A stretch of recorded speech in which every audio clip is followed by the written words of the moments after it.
আজকে যে ভিডিওটা দিচ্ছি সেটা কিন্তু কোনো ম্যাজিক ভিডিও নয়।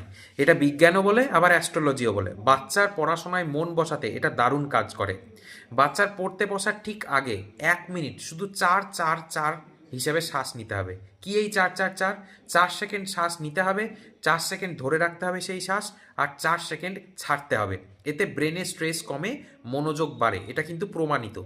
এবং টেবিলে এক সময় একটাই বিষয়ের বই রাখতে হবে, বেশি বই ব্রেনকে কিন্তু বিভ্রান্ত করে। তো জ্যোতিষে বলা হয় বুধ গ্রহ জ্ঞান আর পড়াশোনার কারক, আর বুধ সক্রিয় হয় উত্তর দিকের এনার্জিতে।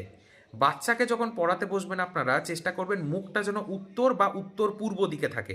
এটা শুধু অ্যাস্ট্রো নয়, বাস্তু আর ব্রেন সায়েন্সও কিন্তু এই একই কথা বলে। উত্তরের দিকে সেরিব্রাল ফ্লো কিন্তু এতে বাড়ে, মনোযোগ দীর্ঘক্ষণ ধরে রাখতে পারে বাচ্চারা।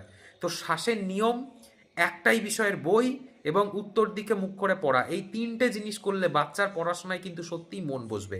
আপনি যদি চান আপনার বাচ্চা আরও ভালো করুক, তাহলে এই ভিডিওটি অবশ্যই শেয়ার করে আরও অভিভাবকদের কাছে ভিডিওটাকে পৌঁছে দিন এবং সঠিকভাবে অল্প মূল্যে বাচ্চার জন্মছকটাও বিচার করিয়ে নেবেন। তার জন্য স্ক্রিনে দেওয়া হোয়াটসঅ্যাপ নাম্বারে SMS করবেন। আপনাদের বুকিং কিন্তু চলছে। ভবিষ্যতে বাচ্চা কোন দিকে যাবে বা বৃত্তান্ত, সেটা কিন্তু খুব স্পষ্টভাবে আপনাদেরকে জানিয়ে দেওয়া হবে।